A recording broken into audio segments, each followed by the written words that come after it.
Hello! Okay, video number 3. Getting an overload of Amy. Sorry. Oh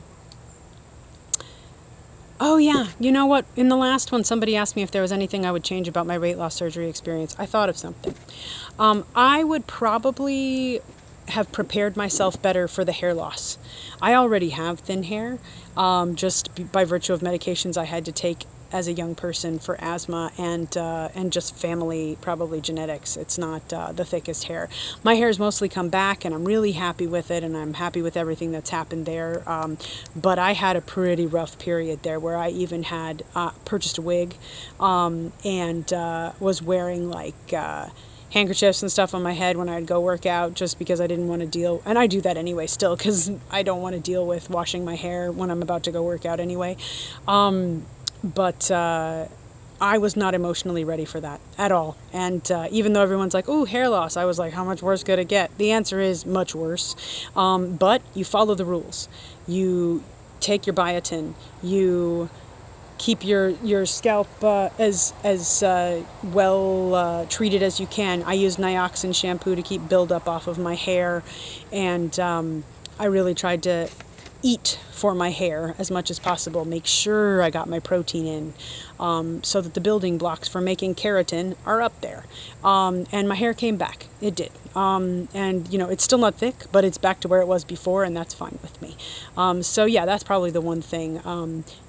There's nothing you can do about it. It's going to happen. You have to deal with it. There are a number of products you can use to sort of temporarily mask it, if you need it. Like a tinted dry shampoo works great. I highly recommend that if you're just like, there's a little thinness right there. You can kind of use that to fill things in. But anyway, that's the one I would say about that. Okay, we had a question from, I think it was Wendy Allison. Is there a point where you have done all the hard yards and are set for life and maintenance? No, not yet. I have an ever-present respect of, and maybe a little fear for, regain. So this process for me is ongoing and constant. It's vigilance. That's what it is. You just take the temperature, you weigh in, you make sure that you're okay, and you move on with your life. I have a very different relationship with the scale now, which is good. It's a closer relationship, really, in that we check in every day, which I used to avoid. But it's also a more distant emotional relationship, in that my self-worth is not tied up in the number that I see on that. And I refuse to let it be otherwise. But I watch it.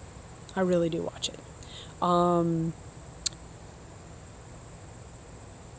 of this is habits. Every day, my physical activity, and then the endorphins that follow that activity and how that makes me feel, feeds me, so that the next day I'm repeating that process because I know how I felt yesterday doing it. It's a constant circle of reinforcement. Same with food. I ate these foods, I felt this way, I looked this way, I weighed this much. I did this exercise, I felt this way, I looked this way, I keep it up. And that's all I can tell you. Am I perfect? No. Do I take days off? Sure. I don't eat big bowls of pasta or anything because I don't want to be sick, but I definitely am like, ooh, brownie, and have a bite. That's happened. I mean, but I don't have a whole one. So, I definitely indulge myself. I don't tell myself never. I may tell myself not today. But I think the Herculean process of the weight loss, yeah, those hard yards are done. And I know I'm not the first person to say this, I foresee maintenance to be the much bigger challenge. Why? Because the cheerleading is over. Nobody is running around telling you how awesome you are. The scale isn't running around telling you how awesome you are. The newness of it is gone. The magic of it, of the huge change, is over. And now you have to go about the process of getting back to your life, folding back in all those other things that are important to you, and continuing the act of living. But I'm going to do that, and you will too.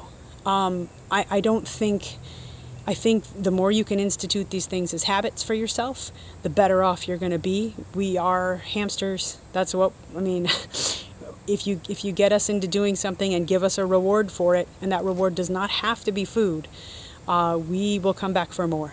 And I'm definitely one of those. So I think that's probably my take on that. I hope that helps. How many times a day do I eat? I've covered that one, 6 to 7 times a day. And my go-to foods, in addition to like the cheese and the, cheese, meat, avocado, are huge things that I eat almost every day. I get in some other veggies. Sometimes I'll have a couple of taco chips. I mean, I do have some carbs, but again, they stay pretty much under 100 a day, unless there's some extreme circumstance otherwise. And frankly, as a DS patient, if I go much over 100, I have severe stomach upset. So it's a pretty firm line for me. I don't, I know what the costs are when I go over it, so I'm pretty motivated. The other thing I've really started to enjoy now is espresso with coconut milk over ice. I've been having them all summer. They've really been helping me with my energy levels. It gives me something strong flavored to put protein into without having many carbs. I use unsweetened coconut milk, and I've been enjoying the heck out of those coffees, I tell you. And I wasn't even a huge coffee drinker, but that's changing. I think I may be addicted, but bring it on. Okay, how am I at 1 year? The final question. I think I'm doing really well. I guess I can stand up for you guys so you can see. I mean, I don't know that this is really the most flattering outfit, but I'm happy to do it. Let's see. I am like I said, a size medium and a size 8. I have no butt whatsoever, so that's always nice. Something to be talking to the plastic surgeon about for sure. But overall, really like happy with how I feel and how I look, and other than the things that I want to work on with a plastic surgeon about. And I think I'll be recording videos about that process for you guys if you're interested, and I'll mark them as plastics videos so that if you're really not here for that, you can just skip them. Or I'll at least announce it at the beginning of the video, so you know you won't need to waste time if plastics aren't your thing. But I'm definitely going to be looking at, based on my consults, an arm lift, breast lift with augmentation, just to add some fullness at the top, and tummy tuck, and then also lower body, both the buttocks and the inner thigh. So it's a kind of a soup to nuts situation for me. But I mean, here, I didn't think I'd be here last year at this time, so I'm tickled. So it's a good place to be. I certainly respect and appreciate where I'm at. Okay. I think that's it for me. Sorry for talking so much. Hope you guys got something out of all my answers. Please get in touch with me, HooHooTube, and so we can arrange you getting your prize, which I really want to send to you, your care package.